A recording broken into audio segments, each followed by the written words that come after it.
The door ನಮ್ಮ ಜಾಕಿ ಸಿನಿಮಾದಲ್ಲಿ ನಟಿಸಿರುವಂತ ಭಾವನಾ ಅವರು ನಟಿಸಿರುವಂತ ಈ ಹಾರರ್ ಮೂವಿನ ನೋಡಿದ್ಮೇಲೆ ನನ್ನ ಒಪಿನಿಯನ್ ಹೇಳೋದಾದ್ರೆ ಇಷ್ಟ ಆಗ್ಲಿಲ್ಲ. ಅದೇ ರೋಟೀನ್ ಹಾರರ್ ಮೂವಿ ಇದು. ಈ ಮೂವಿ ಥಿಯೇಟರ್ ಅಲ್ಲಿ ಫ್ಲಾಪ್ ಆಗಿ ಈಗ OTT ಗೆ ಬಂದಿದೆ. ಭಾವನಾ ಅವರು ನಟಿಸಿದಾರೆ ಅನ್ನೋ ಒಂದೇ ಕಾರಣಕ್ಕೆ ಈ ಮೂವಿನ ನೋಡೋ ಸಾಹಸಕ್ಕೆ ಕೈ ಹಾಕ್ದೆ. ಈ ಸಿನಿಮಾ ನನ್ನನ್ನ ಹೆಚ್ಚೇನು ಭಯ ಪಡಿಸ್ಲಿಲ್ಲ. ಇನ್ನು ಈ ಮೂವಿಯ ಪ್ಲಾಟ್ ವಿಷಯಕ್ಕೆ ಬರೋದಾದ್ರೆ, ಭಾವನಾ ಅವರು ಒಂದು ಕನ್ಸ್ಟ್ರಕ್ಷನ್ ಕಂಪನಿಯಲ್ಲಿ ಕೆಲಸ ಮಾಡ್ತಿರ್ತಾರೆ. ಒಂದು ಬಿಲ್ಡಿಂಗ್ ನ ಕನ್ಸ್ಟ್ರಕ್ಷನ್ ಮಾಡ್ಬೇಕಾದ್ರೆ ಅಲ್ಲಿದ್ದಂತ ಒಂದು ಹಳೆಯ ದೇವಸ್ಥಾನವನ್ನ ಹೊಡೆದಾಕ್ತಾರೆ.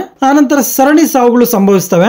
ಈ ಸಾವುಗಳು ಹೇಗಾಗ್ತಿದಾವೆ ಅಂತ ಭಾವನಾ ಅವರು ಕಂಡುಹಿಡಿತಾರೆ. ಅದೇ ಈ ಸಿನಿಮಾದ ಒನ್ಲೈನ್ ಸ್ಟೋರಿ. ಇಲ್ಲಿವರೆಗೂ ಬಂದಿರುವಂತಹ ಹಲವಾರು ಹಾರರ್ ಸಿನಿಮಾಗಳಲ್ಲಿ ಇರುವಂತೆ ಇಲ್ಲೂ ಕೂಡ ದೆವ್ವದ ರಿವೆಂಜ್ ಸ್ಟೋರಿ ಇರುತ್ತೆ. ಹಾರರ್ ಸಿನಿಮಾಗಳನ್ನ ಇಷ್ಟಪಡೋರು ಒಂದ್ಸಲ ಟ್ರೈ ಮಾಡಬಹುದು. ನಟಿ ಭಾವನಾ ಅವರ ಜೊತೆ ಜಯಪ್ರಕಾಶ್ ಅವರನ್ನ ಸೇರಿಸಿ ಇನ್ನೂ ಹಲವು ನಟರು ಈ ಸಿನಿಮಾದಲ್ಲಿ ನಟಿಸಿದ್ದಾರೆ. ಸಿನಿಮಾದಲ್ಲಿ ಯಾವುದೇ ರೀತಿ ಅಡಲ್ಟ್ ಕಂಟೆಂಟ್ ಇರಲ್ಲ. ಆರಾಮಾಗಿ ಫ್ಯಾಮಿಲಿ ಜೊತೆ ನೋಡಬಹುದು. ಸೊ ಇದಾಗಿರುತ್ತೆ ದ ಡೋರ್ ಸಿನಿಮಾದ ಬಗೆಗಿನ ನನ್ನ ಒಂದು ಒಪಿನಿಯನ್. ಈ ವಿಡಿಯೋ ನಿಮ್ಗೆ ಇಷ್ಟ ಆಗಿದ್ರೆ ಒಂದು ಲೈಕ್ ಕೊಟ್ಟು ನನ್ನ ಚಾನೆಲ್ ನ ಸಬ್ಸ್ಕ್ರೈಬ್ ಮಾಡ್ಕೊಳ್ಳಿ. Thank you.